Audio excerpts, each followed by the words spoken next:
ಪೋಷಕರು ಮಕ್ಕಳಿಗೆ ಯಾವ ರೀತಿಯಾಗಿ ಅವರು ನಡ್ಕೊಬೇಕು ಮಕ್ಕಳ ಜೊತೆ. ಸೊ ನಾನು ನಿಮಗೆ ಕೆಲವೊಂದು ಪ್ರಶ್ನೆಗಳನ್ನ ಕೇಳೋದು ಇಷ್ಟಪಡ್ತೀನಿ. ಮಕ್ಕಳು ಪರೀಕ್ಷೆ ಬರೆಯೋ ಸಮಯದಲ್ಲಿ ಪೋಷಕರು ಮನೆಯಲ್ಲಿ ಯಾವ ರೀತಿಯ ವಾತಾವರಣ ಸೃಷ್ಟಿಸಬೇಕಂತ ನೀವು ಹೇಳ್ತೀರಾ? ತಂದೆ ತಾಯಿ ಮಾಡಬೇಕಾದ ಕೆಲಸ ಇಷ್ಟೇ. ತನ್ನ ಸ್ಟ್ರೆಸ್ಫುಲ್ ಟೈಮ್ನ ಮಧ್ಯೆ ಮನೆಗೆ ಬಂದಾಗ ತಂದೆಯ ಜವಾಬ್ದಾರಿ ಅಂತ ಒಂದಿರುತ್ತಲ್ವ, ಅದನ್ನು ಮಾಡಬೇಕು ಅಂತ ನಾ ಹೇಳೋದು. ತಾಯಿಯ ಜವಾಬ್ದಾರಿ ಅಂತ ಅಷ್ಟನ್ನು ಮಾಡಿದ್ರೆ ಸಾಕು. ನೀವು ಸ್ಟ್ರೆಸ್ಫುಲ್ ಲೈಫ್ನಲ್ಲಿ ಬಂದು ನನಗೆ ಪುರ್ಸೋತಿಲ್ಲ ಅಂತ ಹೇಳಿ ಆ ಮಗುವನ್ನು ನೀವು ಅದೇ ಥರ ಹ್ಯಾಂಡಲ್ ಮಾಡಿ ಹೋದಿದ್ರೆ ಆ ಮಗುವಿನ ಮೊರೈಲ್ ಖಂಡಿತ ಕಡಿಮೆ ಆಗುತ್ತೆ. ನೀವೆಷ್ಟೇ ಬ್ಯುಸಿ ಇರಿ, ಇವತ್ತು ನಿಮ್ಮ ಹತ್ರ ಬೇಕಾದಷ್ಟು ಟೆಕ್ನಾಲಜಿ ಇದೆ, ನೀವು ದೂರದಲ್ಲೇ ಇರಿ, ಒಂದು 10 ನಿಮಿಷ ಮಾತಾಡಿದ್ರೆ ಆ ಮಗು ಎಷ್ಟು ರಿಲ್ಯಾಕ್ಸ್ ಆಗಿ. ಇದನ್ನ ಪ್ರತಿಯೊಬ್ಬ ವ್ಯಕ್ತಿಯು ರೂಢಿಸ್ಕೋಬೇಕು. ಮಗು ನಮ್ಮದೇ ಅಲ್ವಾ, ಹಾಗಾಗಿ ಆ ಮಗುವಿಗೆ ನಮ್ಮ ಜವಾಬ್ದಾರಿಯನ್ನು ನಾವು ಕೊಡಬೇಕು. ಮತ್ತು ಈ ಅಪ್ಪ ಅಮ್ಮ ಮಾಡೋ ಇನ್ನೊಂದು ಕೆಲಸ ಏನು ಅಂದರೆ, ಆ ಮಗು ನೋಡು ಅವನು ಅಷ್ಟು ಮಾರ್ಕ್ಸ್ ತೊಗೋತಾ ಇದ್ದಾನೆ, ನಿಂದೇ ಸ್ಕೂಲಲ್ಲಿ ಇದ್ದಾನೆ, ಅವ್ರ ಮನೇಲಿ ಇಷ್ಟೊಂದು ಎನ್ವೈರ್ನ್ಮೆಂಟ್ ಇಲ್ಲ, ನಿಂಗೆ ಇಷ್ಟು ಫೆಸಿಲಿಟಿ ಕೊಟ್ಟಿದ್ದೀವಿ, ನಿಂಗೇನು ಕಷ್ಟ ಓದೋದಕ್ಕೆ, ಇದೇ ಥರ ನೀವು ಮಾತಾಡ್ತಾ ಬದಲು ಆ ಮಗುಗೆ ಏನು ಕಷ್ಟ ಆಗ್ತಾ ಇದೆ ಅನ್ನೋದನ್ನು ನೀವು ಅರ್ಥ ಮಾಡಿಕೊಂಡ್ರೆ ಸೊಲ್ಯೂಷನ್ ಸಿಗುತ್ತೆ. ಮತ್ತು ಎಲ್ಲರೂ ರ್ಯಾಂಕ್ ಸ್ಟೂಡೆಂಟ್ಸ್ ಆಗೋಕ್ಕಾಗಲ್ಲ, ಎಲ್ಲರೂ ಆಗೋಕ್ಕೆ ಸಾಧ್ಯ ಇಲ್ಲ, ಅದು ನಮ್ಗೆ ಅರ್ಥ ಆಗಬೇಕಷ್ಟೆ. ಇಂಥ ಒಂದು ಭಾವನೆ ಪ್ರತಿಯೊಂದು ಪೋಷಕರಲ್ಲಿ ಇರಬೇಕು. ನಾವು ತಿಳ್ಕೊಬೇಕಾದ ಒಂದು ಸತ್ಯ ಇಲ್ಲಿ ನಾನು ನಿಮ್ಗೆ ಹೇಳ್ತೀನಿ ಕೇಳಿ. ಈಗ ನನಗೆ ಏನು ಎಬಿಲಿಟಿ ಇದೆಯೋ ನನ್ನ ಮಗುನಲ್ಲಿ ಅದೇ ಇರುತ್ತೆ, ಯಾಕೆಂದ್ರೆ ನನ್ನದೇ ಜೀನ್ ಸರಿತಾ ಇರೋದು. ನಾನು 60% 65% ಸ್ಕೋರರ್ ಆದರೆ ನನ್ನ ಮಗು ನೊಬೆಲ್ laureate ಆಗೋಕ್ಕೆ ಸಾಧ್ಯನೇ ಇಲ್ಲ.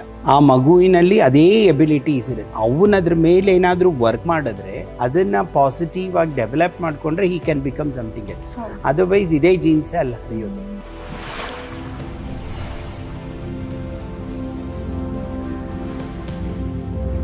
ನಮಸ್ಕಾರ ಡಾಕ್ಟರ್ ಮಂಜುನಾಥ್ ಅವರೇ, ನೀವಿಲ್ಲಿರುವುದು ನನಗೆ ತುಂಬ ಸಂತೋಷವಾಗಿದೆ.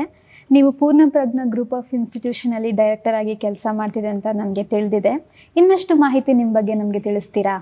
ನಮಸ್ಕಾರ, ತುಂಬ ಖುಷಿಯಾಯಿತು ನೀವು ಈ ಕಾರ್ಯಕ್ರಮಕ್ಕೆ ನನ್ನ ಕರೆದಿರೋದು. ನಾನು ಒಂದು ಸ್ಟೂಡೆಂಟ್ ಲೈಫ್ ಆಗಿ ಶುರು ಮಾಡಿದಂಥವನು ಒಬ್ಬ ಟೀಚರಾಗಿ ಕಂಟಿನ್ಯೂ ಮಾಡಿದೆ.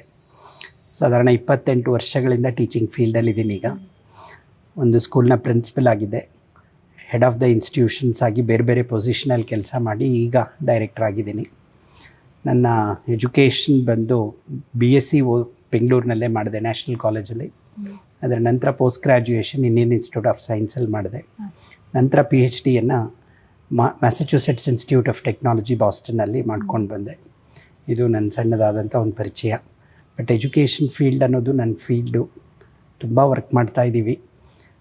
ಸಣ್ಣ ಮಕ್ಕಳಿಂದ ಹಿಡಿದು ಕಾಲೇಜ್ ಮಕ್ಕಳವರೆಗೂ ಅವ್ರ ಜೊತೆ ಕೆಲಸ ಮಾಡ್ತಾಯಿದ್ದೀವಿ. ಪ್ಲೇಸ್ಮೆಂಟ್ಸ್ ಆಗಲಿ, ಅವ್ರಿಗೆ ಪ್ರೊಫೆಷ್ನಲ್ ಕರಿಯರ್ ಆಗಲಿ, ಈ ಥರ ತೊಂದರೆಗಳು ಬಂದಾಗ ಅವ್ರ ಜೊತೆ ನಿಲ್ಲೋದಾಗಲಿ, ಇದೆಲ್ಲದರಲ್ಲೂ ಇನ್ವಾಲ್ವ್ ಆಗ್ತಾಯಿದ್ದೀವಿ. ಎಕ್ಸಾಮಿನೇಷನ್ ಅನ್ನುವಂಥದ್ದು ದೊಡ್ಡ ಚಾಲೆಂಜ್. ಅದು ಎಲ್ಲ ಮಟ್ಟದಲ್ಲೂ ಇದೆ. LKG ಮಗುವಿನಿಂದ ಹಿಡಿದು ಪೋಸ್ಟ್ ಗ್ರ್ಯಾಜುಯೇಟ್ಸ್ವರೆಗೂ ಅವ್ರ ಜೊತೆ ಬೆನ್ನೆಲುಬಾಗಿ ನಿಂತ್ಕೊಂಡು ಕೆಲಸ ಮಾಡೋದೇ ಈಗ ಒಂದು ದೊಡ್ಡ ಚಾಲೆಂಜ್. That's my brief. ತುಂಬ ಸಂತೋಷವಾಗಿದೆ ಸರ್ ನೀವಿಲ್ಲಿರುವುದು. ಈಗ ಪರೀಕ್ಷೆಗಳು ಮಕ್ಕಳಿಗೆ ಮಾತ್ರ ಅಲ್ಲ, ಅದು ಪೋಷಕರಿಗೂ ಕೂಡ ಅದು ಒತ್ತಡದ ಸಮಯ ಎಂದು ನಾವು ಈ ಇಂದಿನ ದಿನಗಳಲ್ಲಿ ನಾವು ನೋಡ್ತೀವಿ. ಮಕ್ಕಳಿಗೆ ನಾವು ಇಂತಹ ಒಂದು ಸಮಯದಲ್ಲಿ ಅವ್ರಿಗೆ ಹೇಗೆ ಬೆಂಬಲ ನೀಡುವುದು ಮತ್ತು ಯಾವ ರೀತಿ ಅವ್ರಿಗೆ ಪ್ರೋತ್ಸಾಹ ನೀಡುವುದೆಂಬುದು ನಮಗೆ ತುಂಬ ಪ್ರಾಮುಖ್ಯವಾದದ್ದು. ಯಾಕಂದರೆ ಇತ್ತೀಚಿನ ದಿನಗಳಲ್ಲಿ ಮಕ್ಕಳು ತಮ್ಮ ಆಲೋಚನೆಗಳು ಬೇರೆ ರೀತಿಯಾಗಿದೆ, ಅವರ ಪರಿಸ್ಥಿತಿಗಳು ಬೇರೆ ರೀತಿಯಾಗಿದೆ. ಮನೆಯಲ್ಲಿ ಒತ್ತಡ, ಈ ಕಡೆ ಓದಬೇಕು, ಈ ಕಡೆ ಅವರ ಒಂದು ಸ್ವಂತ ಇಚ್ಛೆಗಳು ಇರ್ತವೆ. ಇಂತಹ ಒಂದು ಸಮಯದಲ್ಲಿ ಪೋಷಕರು ಮಕ್ಕಳಿಗೆ ಯಾವ ರೀತಿಯಾಗಿ ಅವರು ನಡ್ಕೊಬೇಕು ಮಕ್ಕಳ ಜೊತೆ ಅನ್ನೋದು ಇಂದಿನ ಒಂದು ಕಾರ್ಯಕ್ರಮದ ಶೀರ್ಷಿಕೆಯಾಗಿದೆ. ಸೊ ನಾನು ನಿಮಗೆ ಕೆಲವೊಂದು ಪ್ರಶ್ನೆಗಳನ್ನು ಕೇಳೋದು ಇಷ್ಟಪಡ್ತೀನಿ. ಮಕ್ಕಳು ಪರೀಕ್ಷೆ ಬರೆಯೋ ಸಮಯದಲ್ಲಿ ಪೋಷಕರು ಮನೆಯಲ್ಲಿ ಯಾವ ರೀತಿಯ ವಾತಾವರಣ ಸೃಷ್ಟಿಸಬೇಕಂತ ನೀವು ಹೇಳ್ತೀರಾ? ಇದು ಒಂದು ಒಳ್ಳೆ ಪ್ರಶ್ನೆ. ಇದು ಈಗಿನ ಟೈಮ್ಗಂತೂ ಹೆಂಗೆ ಸೂಟ್ ಆಗುತ್ತೆ ಅಂದರೆ, ಈ 2020 ಕ್ರಿಕೆಟ್ ಮ್ಯಾಚ್ನಲ್ಲಿ ಲಾಸ್ಟ್ ಓವರ್ ಇದ್ದಾಗೆ ಕೊನೆ 6 ಬಾಲ್ಗೆ 12 ರನ್ ಹೊಡಿಬೇಕಾದ್ರೆ ಪ್ರತಿ ಬಾಲ್ಗೆ 2 ರನ್ ಹೊಡಿಲೇಬೇಕು. ಸೊ ಈ 6 ಸಬ್ಜೆಕ್ಟ್ ಇರ್ತಕ್ಕಂಥ ಒಂದು ಎಕ್ಸಾಮಿನೇಷನ್ ಎಲ್ಲ ಮಕ್ಕಳಿಗೂ ಇರುವಂಥದ್ದು. ನಾನು ಆಗಲೇ ಹೇಳಿದಾಗೆ LKG ಮಗುಗೂ ಅದೇ ಟೆನ್ಷನ್ನು, SSLC ಮಗುಗೂ ಅದೇ ಟೆನ್ಷನ್ನು, ಸೆಕೆಂಡ್ PUC ಮಗುಗೂ, ಪೋಸ್ಟ್ ಗ್ರ್ಯಾಜುಯೇಟ್ ಮಗುಗೂ ಅದೇ ಟೆನ್ಷನ್ಸ್ ಬೇರೆ ಬೇರೆ ಹಂತದಲ್ಲಿದೆ. ಇಂಥ ಸಂದರ್ಭದಲ್ಲಿ ಮನೆಯಲ್ಲಿರ್ತಕ್ಕಂಥ ಒಂದು ವಾತಾವರಣ, ಒಂದು ಒಳ್ಳೆ ಪ್ರಶ್ನೆ ಇದು. ತಂದೆ ತಾಯಿ ಆದವರು ಎಕ್ಸಾಮಿನೇಷನ್ನ 3 ಗಂಟೆಗಳ ಪ್ರೆಷರನ್ನು ಆ ವಿದ್ಯಾರ್ಥಿಯ ಮೇಲೆ ಕಡಿಮೆ ಮಾಡೋದಕ್ಕೆ ಒಂದು ಭೌತಿಕವಾಗಿ ಸ್ವಾಭಾವಿಕವಾಗಿ ಮಾನಸಿಕವಾದಂಥ ಒಂದು ಬ್ಯಾಲೆನ್ಸನ್ನು ಕ್ರಿಯೇಟ್ ಮಾಡಬೇಕಾಗುತ್ತೆ. ಒಂದು ಸಣ್ಣ ಉದಾಹರಣೆನ ಕೊಡೋದಾದರೆ, ಈಗ ನೀವು ನನ್ನ ಜೊತೆಯಲ್ಲಿ ನನ್ನ ಮನೇಲಿ ಓದ್ತಾ ಇದ್ದೀರಾ ಅಂದರೆ ಮೊದಲು ನಿಮಗೆ ನಾನು ಕೊಡಬೇಕಾದಂಥ ಆಹಾರ ಪದ್ಧತಿ ನೋಡಿ. ಈ ಸಂದರ್ಭದಲ್ಲಿ ಎಂಥ ಆಹಾರ ಕೊಟ್ಟರೆ ನೀವು ಹೆಚ್ಚು ನಿದ್ದೆ ಮಾಡಲ್ಲ, ನಿಮ್ಮಲ್ಲಿ ಡ್ರೌಸಿನೆಸ್ ಆಗಲಿ ಲೇಸಿನೆಸ್ ಆಗಲಿ ಬರಲ್ಲ ಅನ್ನುವಂಥದ್ದು ಒಂದು ಇದು. ಎರಡನೇದಾಗಿ ನೀವು ಓದುವ ಸಂದರ್ಭದಲ್ಲಿ ನಿಮ್ಗೆ ಆಗ್ತಕ್ಕಂಥ ಬೇರೆ ಬೇರೆ ಪ್ರಕ್ರಿಯೆಗಳು, ತುಂಬ ಟೆನ್ಷನ್ ಆಗಿರುತ್ತೆ, ಆ ಸಬ್ಜೆಕ್ಟ್ ಕಷ್ಟ ಇರುತ್ತೆ, ಏನೋ ಆ ಪ್ರಶ್ನೆಗಳು ಗೊತ್ತಿರಲ್ಲ, ಲಾಸ್ಟ್ ಒಂದು ಎಕ್ಸಾಮ್ ಬರೆದಿದ್ದೆ ಮಾರ್ಕ್ಸ್ ತುಂಬ ಕಡಿಮೆ ಬಂದ್ಬಿಟ್ಟಿತ್ತು. ಆ ಥರದ ಸಂದರ್ಭದಲ್ಲಿ ಮಾನಸಿಕವಾಗಿ ದೈಹಿಕವಾಗಿ ಮಗು ತನ್ನನ್ನು ತಾನು ಕುಸಿತ ಕಂಡುಕೊಳ್ಳುತ್ತೆ. ಆ ಸಂದರ್ಭದಲ್ಲಿ ತಂದೆ ತಾಯಿ ಒಬ್ಬ ಫ್ರೆಂಡ್ ಆಗಿ ಕೂತ್ಕೋಬೇಕಾಗತ್ತೆ. ಅದಕ್ಕೆ ನಾನು ಆ ಕ್ರಿಕೆಟ್ನ ಲಾಸ್ಟ್ ಓವರ್ ಎಕ್ಸಾಂಪಲ್ ಕೊಟ್ಟಿದ್ದು. ನೋಡ್ತಾ ಇರೋ ಸ್ಪೆಕ್ಟೇಟರ್ಗೂ ಟೆನ್ಷನ್ನು, ಆಟ ಆಡ್ತಾ ಇರೋ ಬೌಲರ್ಗೂ ಮತ್ತು ಬ್ಯಾಟ್ಸ್ಮನ್ ಎಲ್ರಿಗೂ ಟೆನ್ಷನ್ ಇರುತ್ತೆ. ಇದನ್ನು ಸರಿ ಮಾಡೋಕ್ಕೆ ಯಾರ ಕೈಲಿ ಸಾಧ್ಯ ಅಂದರೆ ಕಾಮೆಂಟೇಟರ್ಸ್ ಕೈಲಿ ಮಾತ್ರ. ಅದೇ ಥರ ನಮ್ಮ ಡಿಸಿಷನ್ ಮೇಕರ್ಸ್, ಆ ಅಪ್ಪ ಅಮ್ಮ, ಮನೆಯಲ್ಲಿರ್ತಕ್ಕಂಥ ದೊಡ್ಡವರು, ಇವರೆಲ್ಲ ಒಂದು ಪಾತ್ರವನ್ನು ಸರಿಯಾಗಿ ನಿಭಾಯಿಸಬೇಕಾಗುತ್ತೆ. ನೋಡಿ, ಪರೀಕ್ಷೆ ಬರೆದ ನಂತರ ಬರುವ ರಿಸಲ್ಟ್ಸು ಒಂದಾದರೆ ಪರೀಕ್ಷೆಗೆ ಮಾಡಿಕೊಳ್ಳುವ ತಯಾರಿ ಮತ್ತೊಂದು. ಹಾಗಾಗಿ ನಿಮ್ಮ ಮನೆಯ ವಾತಾವರಣ ದಿನನಿತ್ಯದ ವಾತಾವರಣ ಆಗಿರಬೇಕು ಅಂತ ನಾನು ಹೇಳೋದು. ಪರೀಕ್ಷೆ ಅನ್ನೋದು ಏನೋ ಒಂದು ಸ್ಪೆಷಲ್ ಡೇ ಆಗಬಾರ್ದು ಯಾರ ಮನೆಯಲ್ಲೂ ಕೂಡ. ಎರಡನೇದಾಗಿ ಯಾವ ಟೆನ್ಷನ್ನು ಬೇಡ ಅಂತ. ಯಾಕೆಂದರೆ ಪರೀಕ್ಷೆ ನಡೆದ ಮೇಲೆ ಹೇಗೆ ನಡಿಬೇಕೋ ಅದು ನಡೆಯುತ್ತೆ, ಏನು ರಿಸಲ್ಟ್ಸ್ ಬರಬೇಕೋ ಬರುತ್ತೆ, ಅದೆಲ್ಲ ಪ್ರೀ ಡಿಸೈಡೆಡ್.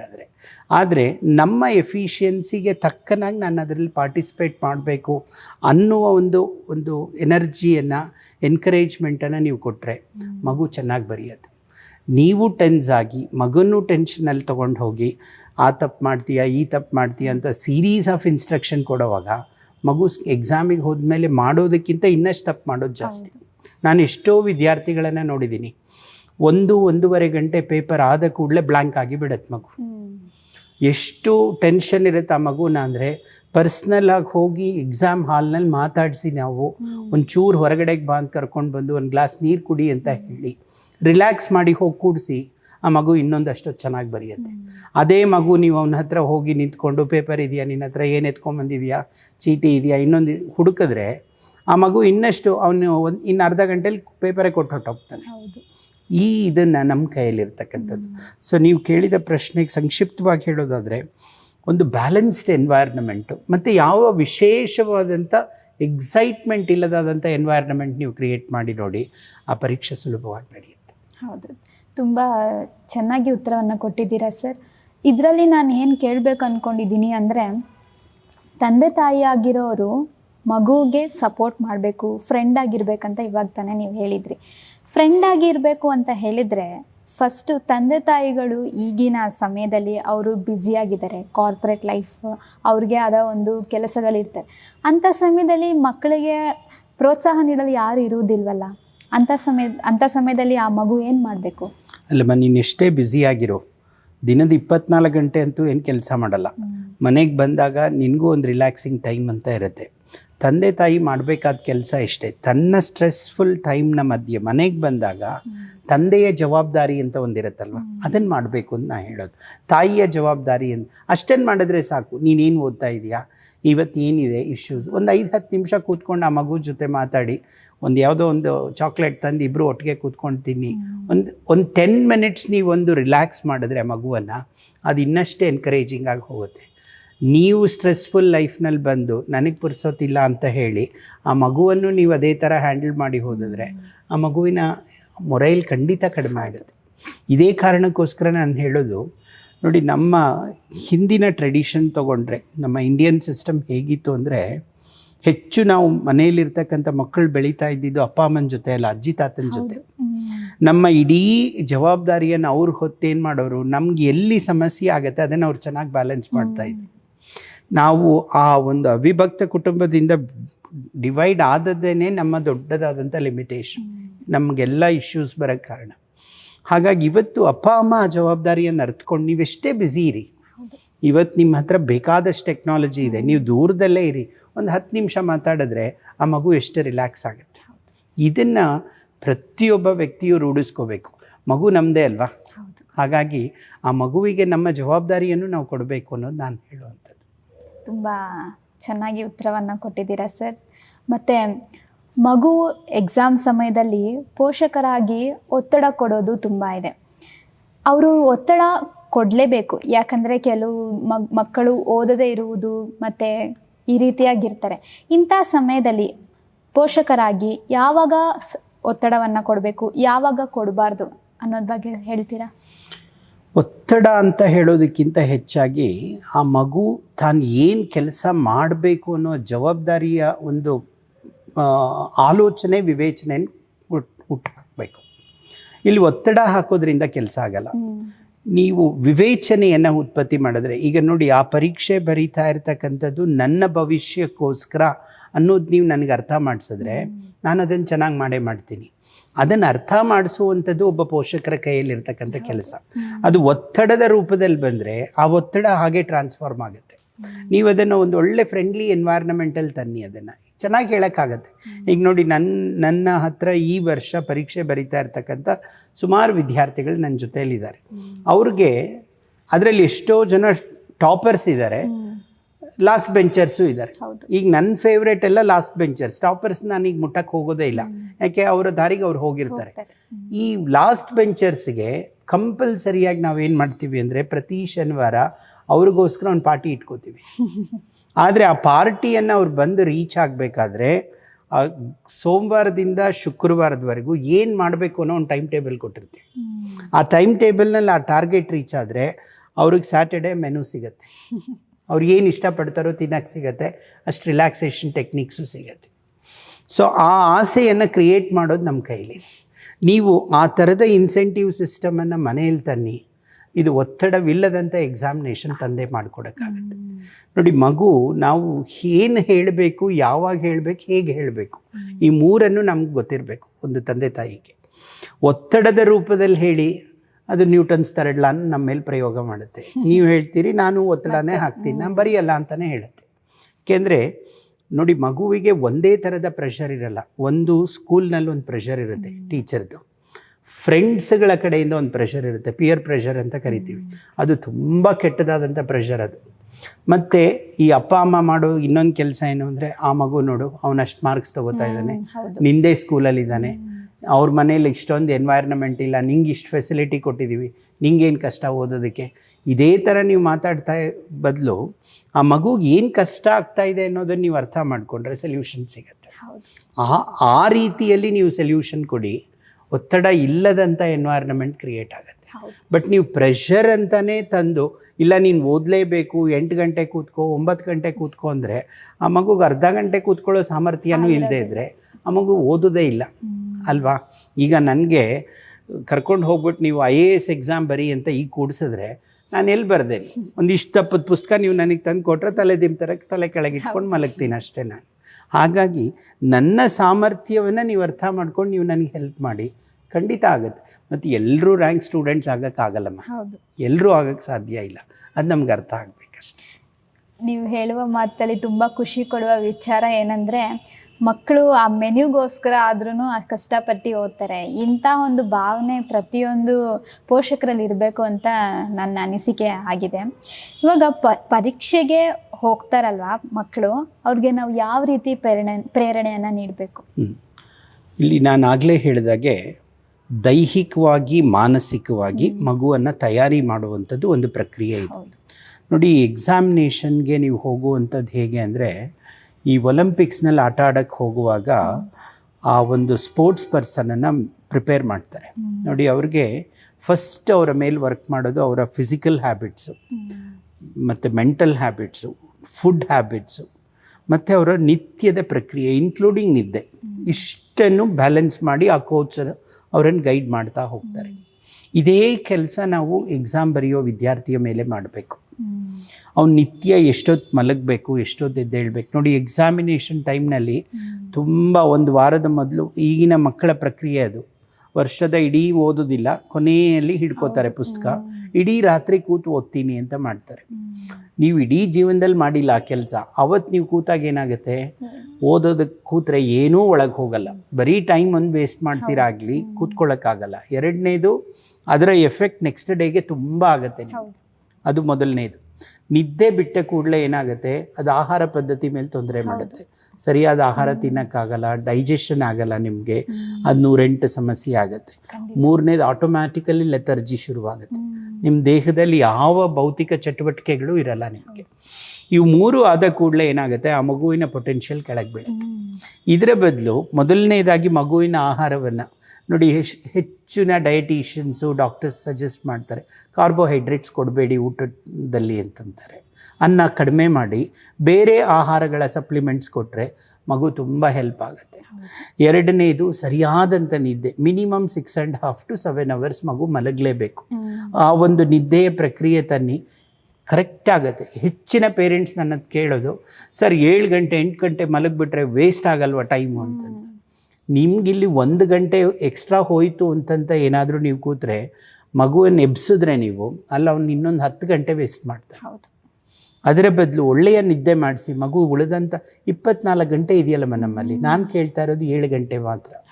ಮೂರನೇದು ಬೆಳಿಗ್ಗೆ ಮತ್ತು ಸಂಜೆ ಒಂಚೂರಾದರೂ ದೈಹಿಕವಾಗಿ ಎಕ್ಸಸೈಸಸ್ ಬೇಕು ಮಗುವಿಗೆ.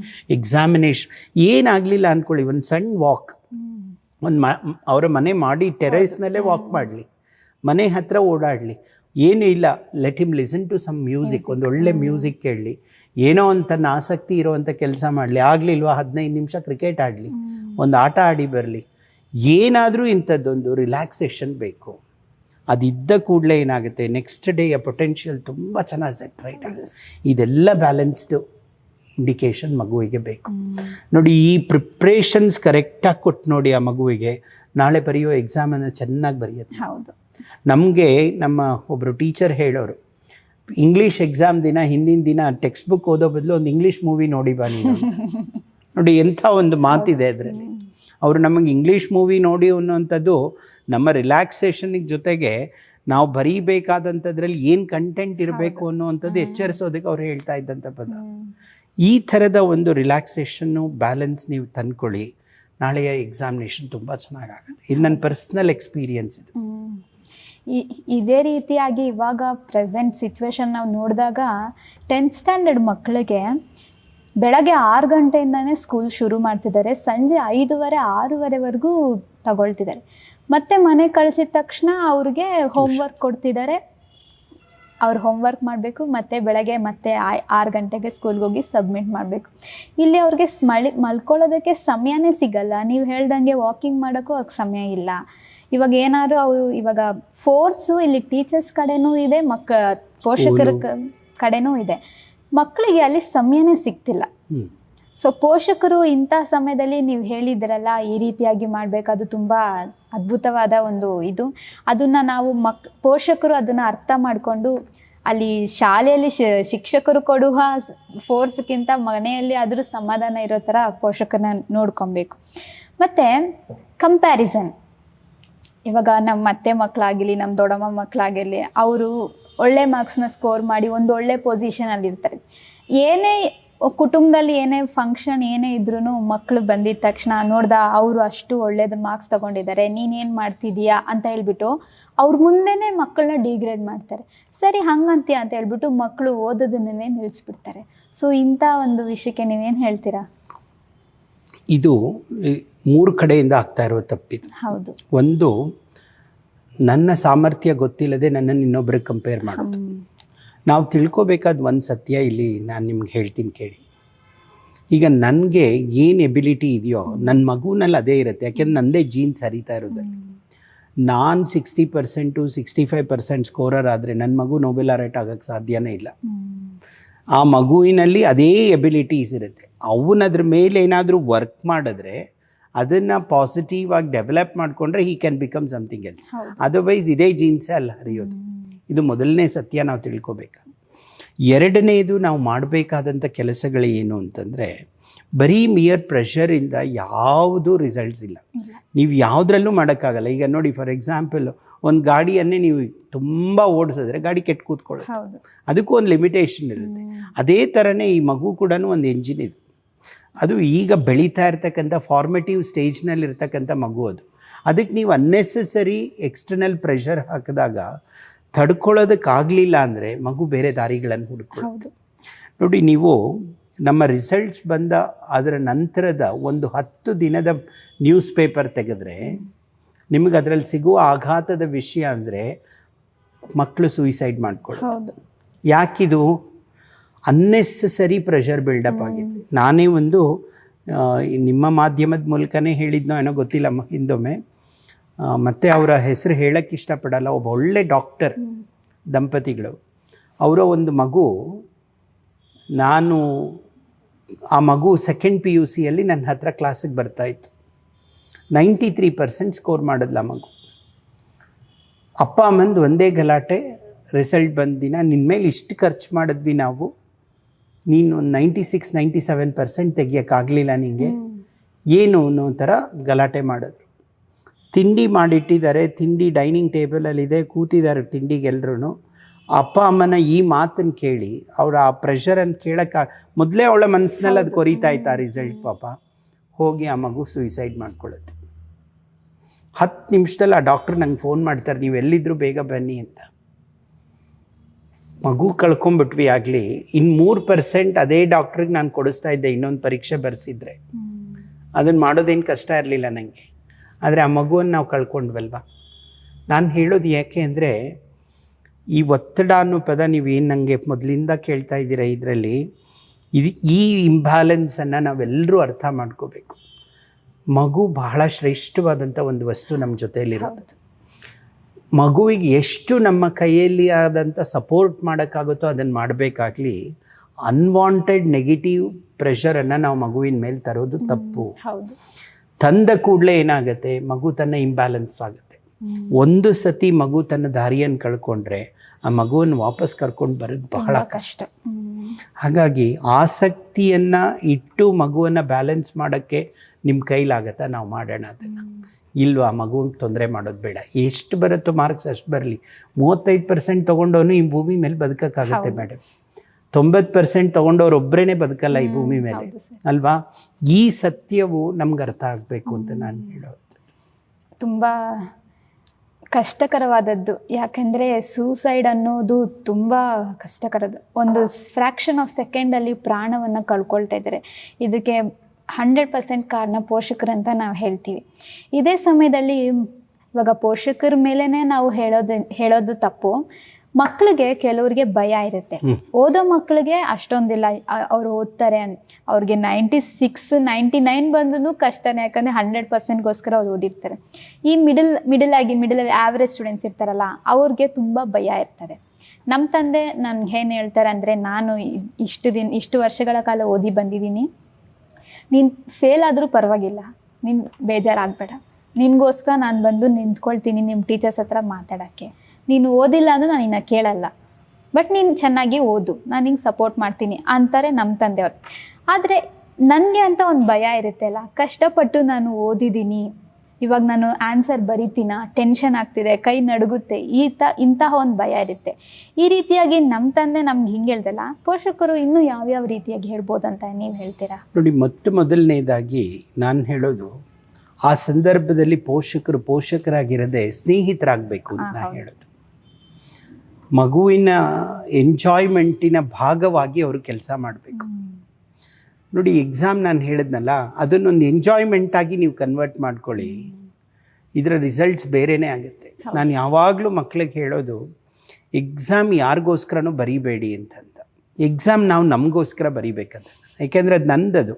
ನಾಳೆ ಮಾರ್ಕ್ಸ್ ಬರೋದು ನನ್ನ ಹೆಸರಾಕಿ ಮಾರ್ಕ್ ಶೀಟ್ ಇರೋತ್ತಾಗಲಿ, ನಮ್ಮ ಅಪ್ಪನ ಹೆಸರಲ್ಲಿ, ನನ್ನ ಅಜ್ಜನ ಹೆಸರಲ್ಲಿ ಬರಲ್ಲ. ಹಾಗಾಗಿ ಲೆಟ್ ಮೀ ಸೆಲೆಬ್ರೇಟ್ ಅಂತ. ಆ ಮಾರ್ಕ್ಸನ್ನು ನಾನು ತಗೊಳ್ಳೋದಕ್ಕೆ ನಾನೊಂದು ಸೆಲೆಬ್ರೇಷನ್ ಮಾಡಿದ್ರೆ ನನ್ನ ಮನೇಲಿ ಹೇಗೆ ಫಂಕ್ಷನ್ ಇರುತ್ತೋ ಅದೇ ಥರ ಫಂಕ್ಷನ್ ಇದಾಗಬೇಕು ಅಂತ. ಈ ಫಂಕ್ಷನ್ಗೆ ನನ್ನ ಅಪ್ಪ ಅಮ್ಮ ನನ್ನ ಜೊತೆಯಾಗಿ ಪಾರ್ಟ್ನರ್ಸ್ ಆಗಿರ್ಬೇಕಂತ. ದಿನ ಕೂತ್ಕೊಳ್ಳೋದು. ನೋಡಿ, ಈಗ ನಾನು ನಿಮ್ಗೊಂದು ಸಣ್ಣ ಉದಾಹರಣೆ ಕೊಡ್ತೀನಿ. ನನ್ನ ಈ ಒಂದು 28 ವರ್ಷದ ಚರಿತ್ರೆಯಲ್ಲಿ ಒಂದಷ್ಟು ಹುಡುಗರಿಗೆ ಅವ್ರಿಗೆ SSLC PUCಯಲ್ಲಿ ಮ್ಯಾಥ್ಸ್ ಪಾಸ್ ಮಾಡಿಸೋವಾಗ ನನಗೆ ಇನ್ನೊಮ್ಮೆ ಎಕ್ಸಾಮ್ ಬರೆದಾಗ ಆಯಿತಾ, ಎಲ್ಲ ಫೇಲ್ ಆಗೋಗ್ತಾಯಿದ್ರು. ಅಂಥವ್ರನ್ನೆಲ್ಲ ಹಿಡ್ಕೊಂಬಂದು ಪಾಸ್ ಮಾಡಿಸ್ದೆ. ಇವತ್ತು ಅವ್ರು ಎಷ್ಟು ಎತ್ತರಕ್ಕೆ ಬೆಳೆದಿದ್ದಾರೆ ಅಂದರೆ, ಒಬ್ಬ ಹುಡುಗನಿಗೆ ಸೆಕೆಂಡ್ PUC ಮ್ಯಾಥ್ಸು ಅಷ್ಟು ಕಷ್ಟದಲ್ಲಿ ಬರೆದವನು, ಅವನು ಇವತ್ತು ದೊಡ್ಡ ಪ್ರಾಣಿಶಾಸ್ತ್ರಜ್ಞ. ಅವನು ಆನೆಗಳ ಮೇಲೆ ಸಾಕಷ್ಟು ಕೆಲಸ ಮಾಡ್ತಾ ಇದ್ದಾನೆ. ಜಪಾನ್ನಲ್ಲಿ ಒಬ್ಬ ದೊಡ್ಡ ಸೈಂಟಿಸ್ಟ್ ಆಗಿ ದುಡಿತಾ ಇದ್ದಾನೆ. ನನ್ಗೆ ಇವತ್ತು ಅನ್ಸೋದು ಅದೇ ಹುಡುಗನಿಗೆ ನಾನು ಪಾಠ ಮಾಡಿದ್ದ ಅಂತ. ಅವತ್ತು ನಾನು ಮಾಡಿದ ಪಾಠ ಅಲ್ಲ, ಇವತ್ತು ನೋಡಿ ಅವನು ಎಲ್ಲಿದ್ದಾನೆ. ಅವನನ್ನು ಒಂದು ಪೀರಿಯಡ್ನಲ್ಲಿ ಅವನಿಗಿದ್ದಂಥ ಟಾರ್ಚರ್ ನೀವು ನೋಡಿದ್ರೆ ಅವರ ಮನೆಯಲ್ಲಿ ಅವನು ಬೇಡವಾದಂಥ ವಸ್ತು ಆಗಿತ್ತು. ಅವನು ಯಾವಾಗಲೂ ಟೈಮ್ ಕಳಿಯೋಕ್ಕೆ ನನ್ನ ಮನೆಯೇ ಹುಡ್ಕೊಂಡಿದ್ದ. ಕಾರಣ ಏನಂದರೆ ನನ್ನ ಮನೇಲಿ ಅವನಿಗೆ ಪ್ರೆಷರ್ ಇರಲಿಲ್ಲ. ನಾನು ಅವ್ನಿಗೆ ಹೇಳ್ತಾ ಇದ್ದಿದ್ದು, ನೀನು ನಂಗೆ 35 ಮಾರ್ಕ್ಸ್ ತೆಕ್ಕೊಡು ಸಾಕು ಅಂತ. ಹಾಂ, ಆ 35 ಮಾರ್ಕ್ಸಿಗೆ ನೀನು ಏನು ಮಾಡ್ಬೇಕು ನಾನು ಹೇಳ್ತೀನಿ, ಅದನ್ನು ನೀನು ಮಾಡು ಸಾಕು ಅಂತ.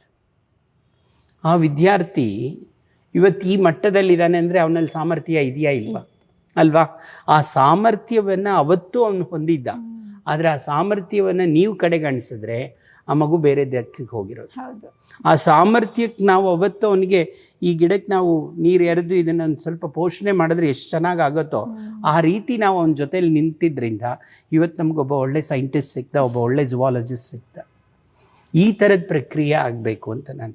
ಒಬ್ಬ ಪೋಷಕರು ಸ್ನೇಹಿತರಾಗಬೇಕು ಅಂತ ಅದಕ್ಕೆ ಹೇಳೋದು. ಒಂದು ಸಂದರ್ಭದಲ್ಲಿ ಪೋಷಕರಾಗಿರದೆ ಸ್ನೇಹಿತರಾದರೆ ಯಾವ ಮಗುವು ಬದಲಾಗುತ್ತೆ ಅಂತ ಓಪನ್ ಆಗಿ ಡಿಸ್ಕಸ್ ಮಾಡುತ್ತೆ. ನೋಡಿ, ಗಂಡು ಹುಡುಗರದಾದರೂ ಈ ರೀತಿ, ಹೆಣ್ಮಕ್ಳು ತುಂಬ ಸೆನ್ಸಿಟಿವ್. ಅವರು ಒಂದು ಮಟ್ಟದಲ್ಲಿ ಅವರು ತಂದೆ ತಾಯಿಯಿಂದನೇ ದೂರ ಇರೋಕ್ಕೆ ಇಷ್ಟಪಟ್ಬಿಡ್ತಾರೆ. ಯಾಕೆ? ಅವರ ಮನಸ್ಸಿನ ಭಾವನೆಯನ್ನು ಹಂಚ್ಕೊಳ್ಳೋಕ್ಕೆ ಕೇಳೋದಕ್ಕಲ್ಲಿ ಯಾರಿಗೂ ವ್ಯವಧಾನ ಇರಲ್ಲ. ಅವ್ರ ಮನಸ್ಸಲ್ಲಿ ಏನೇನೋ ನಡೀತಾ ಇರುತ್ತೆ. ಅದನ್ನು ನೀವು ಅಪೋಸ್ ಮಾಡಿದ್ರೆ ಆ ಮಗು ಬೇರೆ ದಾರಿ ಹುಡುಕೊಳ್ಳುತ್ತೆ, ಇನ್ಯಾರನ್ನೋ ಹೋಗಿ ಚೂಸ್ ಮಾಡ್ಕೊಳ್ಳುತ್ತೆ. ಅದರ ಬದಲು ಆ ಎನ್ವೈರ್ನ್ಮೆಂಟ್ ಮನೇಲಿ ಕ್ರಿಯೇಟ್ ಮಾಡಿ ಆ ಮಗು ನಮ್ಮದಾಗೆ ಉಳಿಯುತ್ತೆ. ಅದು ನೀವು ಆರಂಭದಲ್ಲೂ ಈ ಮಾತನ್ನು ಬಳಸಿದ್ದೀರಿ, ಒಬ್ಬ ಪೋಷಕರು ಮನೆಯಲ್ಲಿ ಸ್ನೇಹಿತರಾಗಿರಬೇಕು ಅಂತ. ಇದು ತುಂಬ ಪ್ರಾಮುಖ್ಯವಾದ ವಿಷಯ. ಈಗಿನ ಕಾಲದಲ್ಲಿ ಪ್ರತಿಯೊಬ್ಬರು ಸ್ನೇಹಿತರಾಗಿ ಇದ್ದರೆ ಮಕ್ಕಳು ಆಚೆ ಅವ್ರಿಗೆ ಬೇಕಾಗಿರೋದನ್ನು ಹುಡ್ಕೊಂಡು ಹೋಗೋದಿಲ್ಲ. ಸೊ ಹುಡುಗಿ ಆಗಿರ್ಲಿನೂ ಹುಡುಗ ಆಗಿರ್ಲಿನೂ ತುಂಬ ಒಳ್ಳೆ ಮಾರ್ಕ್ಸಿಂದ ಸ್ಕೋರ್ ಮಾಡಿ ಅವ್ರ ಭವಿಷ್ಯತ್ತನ್ನು ಕಟ್ಕೊಳ್ತಾರೆ. ಪ್ರಾಮುಖ್ಯವಾಗಿ ಏನಂದರೆ ಪೋಷಕರು ಸ್ನೇಹಿತರಾಗಿರಬೇಕು. ಅದು ಅವ್ರು ಕಲಿತ್ಕೊಳ್ಬೇಕು. ಯಾಕಂದರೆ ಅವರು ಬೆಳೆದು ಬಂದಿರೋ ರೀತಿ ಬೇರೆ, ಅವ್ರ ಜನರೇಷನ್ ಬೇರೆ. ಈಗಿನ ಕಾಲದಲ್ಲಿ ಫ್ರೆಂಡಾಗಿ ಇರ್ತಾರೆ, ಎಲ್ಲ ಪೇರೆಂಟ್ಸ್ ಎಲ್ಲ ಪೋಷಕರು ಫ್ರೆಂಡ್ಸಾಗಿ ಇರ್ತಾರೆ.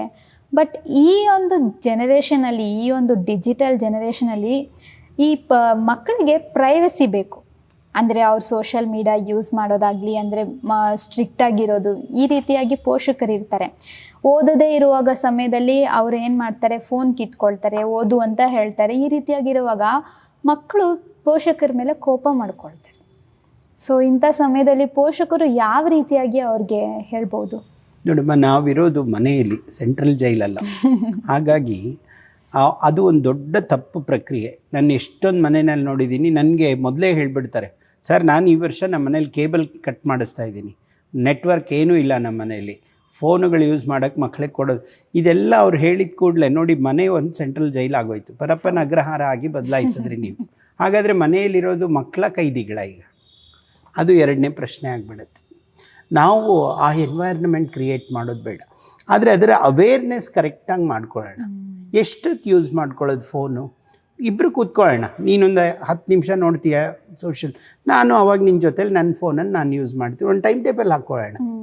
ರಾತ್ರಿ ಊಟ ಮಾಡುವಾಗ ಫೋನನ್ನು ಸೈಡ್ಗಿಡೋಣ. ಯಾರೂ ಮನೇಲಿ ಫೋನ್ ಯೂಸ್ ಮಾಡೋದು ಬೇಡ, ಬರೀ ಊಟ ಮಾಡೋಣ. ಓದುವಾಗ ನಾವೆಲ್ಲರೂ ಕೂತ್ಕೊಂಡು ಓದೋಣ. ಈ ಥರದ್ದು ಒಂದು ಎನ್ವೈರ್ನ್ಮೆಂಟ್ ಕ್ರಿಯೇಟ್ ಮಾಡ್ಕೊಂಡು ನೋಡಿ, ಆ ಮಕ್ಕಳು ನಮ್ಮ ಜೊತೆಲೇ ಇರ್ತಾರೆ. ನೀವು ನಾನು ಫೋನ್ ಯೂಸ್ ಮಾಡಬೇಡ ಅಂತ ಹೇಳಿ ನನ್ನನ್ನು ಓದಕ್ಕೆ ಕೂಡ್ಸೋದು, ನೀವು ನನ್ನ ಎದುರುಗಡೆ ಫೋನ್ ಯೂಸ್ ಮಾಡ್ತಾರೆ.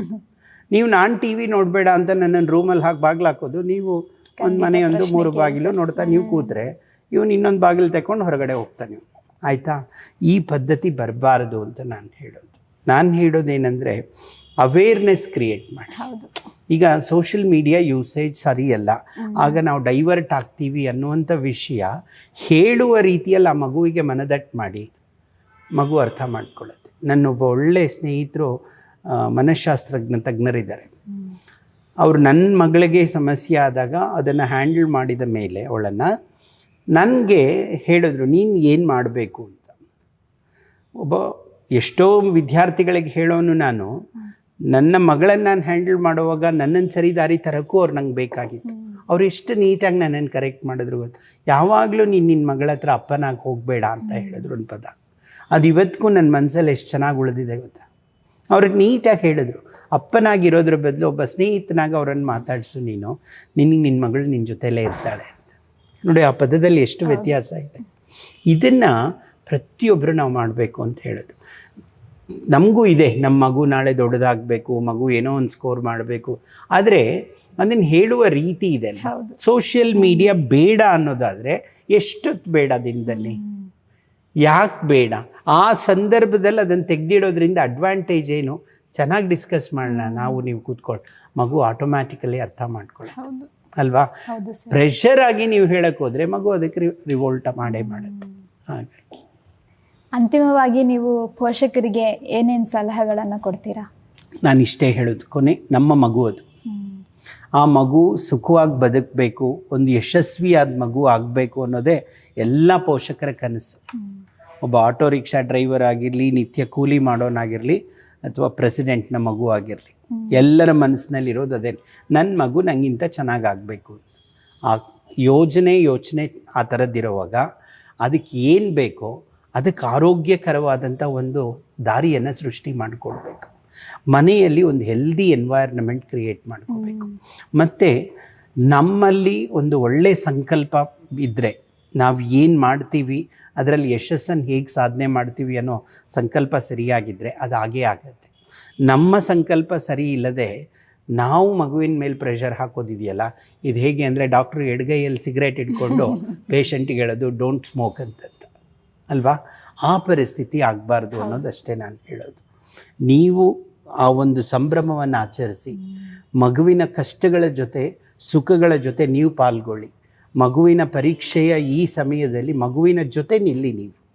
ನಿನ್ನ ಜೊತೆ ನಾನಿದ್ದೀನಿ, ಏನಾಗುತ್ತೋ ಆಗಲಿ, ಬರೀ ನೀನು ಅದು ನೋಡೋಣ, ಅದರ ರಿಸಲ್ಟ್ಸ್ ಒಳ್ಳೆಯದಾಗತ್ತೆ ಅಂತಂತ ಹೇಳಿದಾದರೆ ಖಂಡಿತ ನಿಮಗೆ ನನ್ನೊಂದು ಸಣ್ಣ ಉದಾಹರಣೆ ಕೊಟ್ಟು ನಿಮಗೆ ಮುಗಿಸ್ತೇನೆ.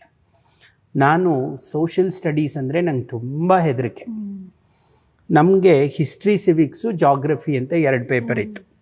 ಬೆಳಿಗ್ಗೆ ಹಿಸ್ಟ್ರಿ ಸಿವಿಕ್ಸ್ ಪೇಪರ್ ಬರೆದು ಬಂದೆ. SLCದು ತುಂಬ ಕಷ್ಟ, ಮೊದಲೇ ಕಷ್ಟ ನನಗೆ. ಬರೆದ್ಬಿಟ್ಟು ನೀಟಾಗಿ ಬಂದೆ, ಬೇಜಾರಾಗೋಗಿತ್ತು ನನಗೆ, ನಾನು ಪಾಸಾಗಲ್ಲ ಅಂತ ಇತ್ತು. ನಮ್ಮಪ್ಪ ಏನೋ ಕೆಲಸ ಮಾಡ್ಕೊಂಡು ಕೂತಿದ್ರು ಮನೆಯಲ್ಲಿ. ಬಂದೆ, ಅಳು ಬರ್ತಾ ಇದೆ ನನಗೆ, ಊಟ ಮಾಡು ಅಂದರೆ ಊಟ ಮಾಡ್ತಾ ಇಲ್ಲ ನಾನು. ಮಧ್ಯಾಹ್ನ ಇನ್ನೊಂದು ಎಕ್ಸಾಮ್ ಇದೆ ನನಗೆ. ನಮ್ಮಪ್ಪನೂ ಟೀಚರ್ ನನಗೆ. ಅವ್ರು ಏನು ಮಾಡಿದ್ರು ಗೊತ್ತಾ, ಏನು ಟೆನ್ಷನ್ ಮಾಡ್ಕೋಬೇಡ, ಇದೊಂದು ಪೇಪರ್ ಇದೆ, ಇದನ್ನೊಂದು ಕ್ಲೀನಾಗಿ ನೋಡಿಕೊಂಡು ಈ ಆನ್ಸರ್ಸ್ನ ಮಾತ್ರ ಓದ್ಕೊಂಡು ಹೋಗು, ನೋಡಿ ನಿಂಗೆ ಇವತ್ತು ಮಧ್ಯಾಹ್ನ ಒಳ್ಳೆಯದಾಗತ್ತೆ ಅಂತ ಹೇಳಿದ್ರು. ಅದೇನು ನಂಬಿಕೆನೋ ಗೊತ್ತಿಲ್ಲ, ನಮ್ಮಮ್ಮ ಊಟ ಮಾಡಿಸ್ತಾ ಇದ್ದಾರೆ, ನಾನು ಆ ಪೇಪರ್ನ ಕೂತ್ಕೊಂಡು ಓದಿ ಹೋದೆ. ನೀವು ನಂಬ್ತಿರೋ ಬಿಡ್ತಿರೋ, ಆ ಪೇಪರ್ನಲ್ಲಿದ್ದಂಥ ಸುಮಾರು ಒಂದು 30 ಭಾಗ ಕ್ವಶನ್ಸ್ ನಂಗೆ ಆ ಕ್ವಶನ್ ಪೇಪರಲ್ಲಿತ್ತು. ನನಗೆ ಹೋಗಿ ನೋಡಿದ್ ನಮ್ಮಪ್ಪ ಪೇಪರ್ ಸೆಟ್ ಮಾಡಿಬಿಟ್ರ ಅಂದ್ಕೊಂಡೆ ನಾನು. ಆದರೆ ಒಬ್ಬ ತಂದೆಯ ಕರ್ತವ್ಯ ನಂಗೆ ಯಾವತ್ತೂ ನೆನಪಿಸುತ್ತೆ. ನಾನು ಮನೆಗೆ ಓಡಿ ಬಂದು ನಮ್ಮಪ್ಪಂಗೆ ಹೇಳಿದ ಒಂದು ರಿಸಲ್ಟ್ ಇದೆಯಲ್ಲ, ಅವತ್ತು ನಂಗೆ ಅರ್ಥ ಆಯಿತು ಒಬ್ಬ ತಂದೆಯ ಜವಾಬ್ದಾರಿ ಹೇಗಿರುತ್ತೆ ಅಂತ. ಹೌದು ಸರ್, ಇದು ನಾವೆಲ್ಲರೂ ಮಾಡಬೇಕಾದ ಕೆಲಸ ಅಷ್ಟೇ. ತುಂಬ ಅಮೂಲ್ಯವಾದ ಸಲಹೆಗಳನ್ನು ಕೊಟ್ಟಿದ್ದೀರಾ. ಇದು ಅನೇಕ ಕುಟುಂಬಕ್ಕೆ ಉಪಯೋಗವಾಗುತ್ತೆ ಅಂತ ನಾನು ನಂಬ್ತಿದ್ದೇನೆ. ಪರೀಕ್ಷೆ ಅನ್ನೋದು ಒಂದು ಭಯಾನಕವಾದದ್ದಲ್ಲ, ಒಂದು ಕಷ್ಟಕರವಾದದ್ದು ಅಂದಲ್ಲ, ಅದು ಒಂದು ಜೀವನದ ಒಂದು ಹಂತ. ಇದನ್ನು ನಾವು ಹೇಗೆ ದಾಟಿ ಹೋಗೋದು ತುಂಬ ಪ್ರಾಮುಖ್ಯ. ಪರೀಕ್ಷೆಗಳು ಮಕ್ಕಳಿಗೆ ಅಂತ ಅಂದ್ಕೊಂಡ್ರೆ ಇಲ್ಲಿ ಪೋಷಕರಿಗೂ ಪರೀಕ್ಷೆ ಅನ್ನೋ ಥರ ಅವರು ಇರ್ತಾರೆ. ಬಟ್ ನೀವು ಹೇಳಿರುವ ಹಾಗೆ ಪೋಷಕರು ಸ್ನೇಹಿತನಾಗಿ ಇದ್ದರೆ ಯಾವುದೇ ರೀತಿಯ ಒಂದು ಸಮಸ್ಯೆ ಇರುವುದಿಲ್ಲ. ಹಾಗಾಗಿ ನಿಮ್ಮ ಒಂದು ಅಮೂಲ್ಯವಾದ ಒಂದು ಅದ್ಭುತವಾದ ಸಲಹೆಗಳಿಗೆ ತುಂಬ ಧನ್ಯವಾದಗಳು sir. Thank you very much.